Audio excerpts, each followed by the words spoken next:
Alright, welcome back ladies and gentlemen. This is going to be my second game, but that's featuring MC, and it's going to be another game versus Stephano, and today is on Daybreak. So of course it is another Zerg vs Protoss, and this map really allows for macro games, so I want to see how Stephano's going to be playing in the second game.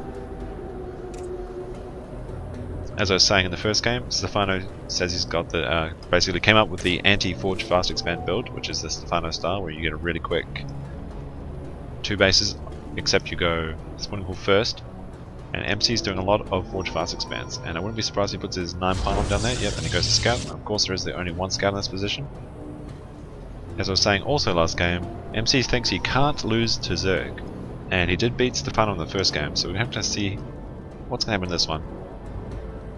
I don't know, I think this is probably better actually for MC because he knows where the spawn locations are, and he's already beaten his opponent once, so he's already got the confidence, and he's a very cocky Protoss, but he's got the results to back it up, although he's sort of been a bit laying low lately.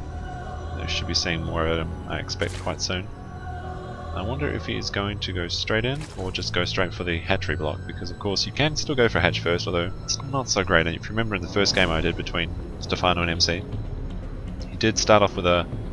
he didn't try and block the hatch, but he tried to get a proxy pylon up that he could cannon with. He's just putting this little guy on patrol here. The spawning pool is now going up, and previously MC went forge before Nexus, and he is up to 200 minerals. Or is he going to save up and go straight for the Nexus first? I think realistically he can hold any Ling aggression, but he isn't always going for the forge fast, so he's doing the safe build. I guess may as well. And he is also getting the preemptive pylon block, and probably let this finish, and then he'll allow the Zerglings to just let it kill it or something, although maybe he'll cancel it. We'll have to wait and see. MC is a bit unpredictable, which just makes him a really strong player, very aggressive, and makes your opponents nervous, and maybe that's what's happening to Stephano in these games. Okay, so the pylon did go up. At this point, Stephano has a chance to go get his third, although there is another probe coming in. So he really wants to block those expansions going up. Looks like he does end up blocking it, and he's only got 5 HP left on this drone. He can actually kill this drone right here, and he's coming in from the side. He's going to get us. Looks like it might escape, although the corners is where it's going to die. And nice control by MC. He is probably going to get this. Well, maybe it's regenerated now, so he's probably fine. Oh, gets it. So put that extra effort into it and got it. His forge is now finished, as well as his first cannon, and Nexus are down. Hasn't started his gas yet. Of course, that would be a bit early. Now the first lings are out. Remember in the last game, Stephano only got 2 lings to scout, and he still didn't really get enough drones, and he sort of got behind. And it seemed like he wasn't playing the style he wanted to be playing. That's why he had to get those infestors to deal with the air units, and I wouldn't be surprised if MC went the same build again with the Stargate after Cybernetics Core. But I think he might be just mixing things up a little bit. Of course, it doesn't do too well if you keep doing the same build every game. Gateway is now down, as well as another pylon. Or about 75% complete on that Nexus. And here Stephano seems to be going for that quick third, which is his style. And during this style, we can really see if he gets the gases about 6 minutes, and it'll be 2 to 3 gases at 6 minutes. And then about Roach Warren at about 7:05. So you see another drone coming out, and nice control by Stephano keeping the watchtower to check for any of these probes. Unfortunately, without speed, it's kind of hard to catch this probe. Probably get in, and it will confirm that Stephano is going that second base, and that'll tell him that it's not going to be a 2-base all-in, or potentially a cancel here, and just going for a mass roach all-in. That would be a pretty interesting trick to see if he actually cancelled this, but left the third up, just so he could get a few extra roaches. But I think realistically MC could probably hold it with a couple of sentries and also some cannons. Of course, he sees any early aggression, he can really sort of just get a couple extra cannons, really. It's not going to put him too far behind if he can hold an all-in. So the Cybernetics Core for MC is almost finished, and this is what we'll be seeing if he puts down that Stargate or goes into other tech. Of course, he could go 6-gate, he could go a heavy grade play. He's already got his +1 researching, so he could pump out some zealots. I just put some aggression on the other bases, and Stephano's doing the same creep maneuver here, where he puts his second queen will come down, and it'll go straight for the low ground creep tumor and walk for the base. And by the time his queen gets to this base, it should have enough to eject or do another creep tumor. So the supplies are relatively even. No real tech giveaways for MC yet, although he is getting his warp gates and looks like no other tech buildings. It's probably going to be a large warp gate base play. And and maybe not throwing in the Stargate. Stephano is droning up, and it is at 6 minutes, just about 7 actually. So he does have those 2 gases up, and if he's getting his Roach Warren in the next 10-20 seconds, is what I'd be expecting from Stephano. So we'll have to wait and see for that. He is continuing to drone, and also actually a Robo Bay from MC. And Stephano's about 4 drones up at the moment, and this Robo Bay could probably play into a very heavy Immortal, Stalker and Sentry build, and that's really good for taking out mass Roach.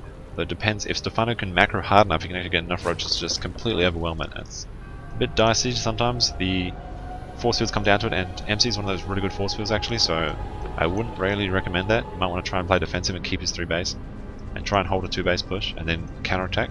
We have 1 Stalker going in, and it's probably going to get a lot of scouting information actually. A bit unfortunate for Stephano's. I didn't see the tech buildings, but you can probably assume he does have that Roach Warren going up. Probably start his +1 missile attack soon.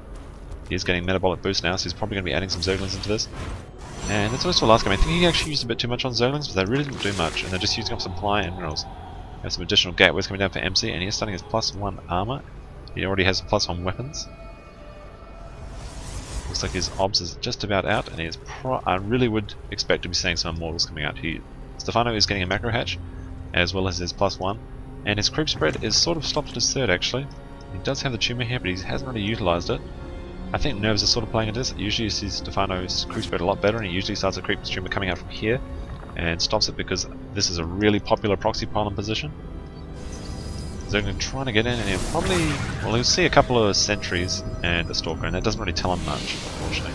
He does have this Overlord here, and you can actually move this Overlord to this position, although the obs could spot it, and yet we see some models coming out from MC, and then you can get a better view of any tech buildings that are behind the mineral line. Stephano's now up about 7-10-ish drones really, and he's about 5 away from the max he wants. He's at 5 gases, and at this point he could just pump out pure Roach if he wanted to, and I think that would be advisable because Stephano is really going to have to start getting ready for that attack. We have 2 Immortals queued up here, and he is actually about 40 supply up, so he's doing quite well, but these Zerglings I'm not quite sure about them. Do have the obs going in, and it's going to see the Roaches, and it'll probably scout everything out, and that'll tell him all he needs to know. Do have 2 obs out actually. That's a very nice move by MC. He's got 1 to scout the Zerg base, and 1 to see where the army is, and Stephano looks like he wants to try and do a bit of a 2-pronged attack here. He could try and run into the 3rd, but these 2 cannons and all these units are actually sandwiched the Zerg units. And this Immortal and Zealot placing is really good. These Lings are good against Immortals, but they're not going to get him because of these Zealots and of course these force fields. And looks like MC's moving out now. He can actually catch this army, and no, takes away the retreat. Looks like unfortunately all the units on this side get killed, but MC does have to deal with this Roach force up here. They are taking out some cannons, and it looks like Stephano's going to lose about 6 Roaches with that attack, and then Immortal is just going to dice up those Roaches really quickly. He might take out the 2nd cannon, but realistically the reinforcements are going to come in, and even though Stephano is about 40 supply up, he is retreating. And MC has now got his 3rd base up, and this is where he's going to become really, really strong. Blink is now coming up, so we've got a Twilight Council up, and it looks like Stephano has realised that force fields are going to be annoying, and he's getting the tunneling claws for the Roach. He's already got the Burrow, and this is a very heavy Immortal army. It's got 3 Immortals, and that 2 Immortals can just about one-shot Roaches, I think, actually. Well, maybe a bit more than that, actually. I think it takes 3 shots to kill a Roach. This kills the Roaches very quickly, though, and this throwing units away into the base is just not working for Stephano. He just needs to get up to 200 and then sort of come back in. He tried to counterattack again with some Lings, but they're not able to get in, and this Immortal is going to just prevent anyone from getting in, and Stephano is sending small groups he's going to probably waste about another 8 Roaches. He's just running them straight in and loses 4 Roaches to nice force fields. MC is really on top with that control. And he had a bit of an upgrade. Well, he didn't have an upgrade, but he had an army advantage before, about 40 supply. And he's been throwing it away, just smashing against the Protoss. And we see now we've got a Robo support bay coming down, as well as some additional gateways. The 3rd base is now up and running. The supply is even. Stephano has the advantage when it comes to probes, but he's probably going to not keep that for long, realistically. The infestation pit now is now down, and that means that Stephano's having to take out of this aggressive posture he did. He's also getting Carapace and melee attack to match the +1/+1 from MC, MC looks like he's getting his +2 now. He's probably going to start chrono boosting that out actually. So with 3 Nexus you can chrono boost out things quite a bit. And of course he doesn't really need to waste it on drone production anymore. Stephano has still got the supply lead, but actually with an additional round of warbands, MC is now in the lead. He's continuing to build immortals, and that immortal count is starting to get pretty high. It's going to be at about 5, and there's a lot of lings, and these lings aren't really going to do that much to MC. Specifically just MC because he's got really good force field control. Stephano does have now 4 bases, and he just really wants to get these gases. Unfortunately, I think MC will probably get a warp prism soon to harass while he attacks. He is getting very close to getting maxed out. He's at needs about another 40 supply. Pathogen glands are just about finished for the Zerg player, and he's also getting his Spire. No hive just yet. You might want to throw down another Evo chamber so we can keep upgrading all the upgrades. See a couple of lings coming in here to try and take out this Blink Stalker that's just scanning, but it has confirmed that he has got an extra base. Thermal Lance is about halfway done for MC, and when that gets done he's going to be ready to move out. With all these immortals though, he's got a really strong immortal, he's got a lot of sentries and full energy, and now he's getting Colossus. And this Colossus is kind of funny actually, it's holding the choke, but of course units can just run under it, so it's completely pointless at that point. But it's still kind of cute. MC has the supply advantage, and 3 base to 4 base, the Protoss is going to win. MC could potentially lose this army actually. If the entire Zerg force comes with nice fungals and surrounds, he could actually do a lot of damage, and this is where Stephano needs to get the advantage, but he doesn't know that it's there. Well, maybe he does actually. He's getting some spine crawlers, which is a good idea for him at this point, because he's maxed out. Actually, both players are maxed out now. Unfortunately, the Thermal Lance is now complete, and those Colossus will be so deadly with 2 Colossus. He's got no Corruptors on the field, and again, as I was saying last game, if you get too many Corruptors, it takes out the air units. In this case, in last game it was the actual Phoenix, but in this game it's going to be the Colossus. But then you won't be able to deal with the ground army, and with this many Immortal, and Stalkers, and Force Fields, and Zealots, and all the upgrades on the Protoss, I think the Zerg army is just so inferior at the moment. At this point, it would almost be worth getting Neural Parasite, but Neural Parasite has become a lot harder to use and not very effective since the range nerf. And MC is now moving out at 200, and Stephano's going to be in a bit of a trap here. He is moving in, and unfortunately they blink back, and he's going to lose all these Zerglings and to practically no gain. And that's why I think these Zerglings are really good use of supply. He is remaxing with 11 Corruptors. That's quite a lot, and that will that'll be enough to almost completely destroy these Colossus. However, they're not going to do anything to this really strong ground army, and I think this ground army can pretty much clean up. I mean, he's just got Zerglings and Infestors at the moment, and against +2 weapon and +1 armor, it's just not going to do it. We do have a small force of Zealots down here as well, harassing the 4th, and he's just taken all the drones out of the 3rd. They were forced to retreat home, and that means that Stephano's down to 2 bases that are already mined out. There's no way he's going to save his 4th, his 3rd is coming down, and now he's just dropping the hammer, he's coming in. Although he could try and take out these Colossus, he can't engage before then.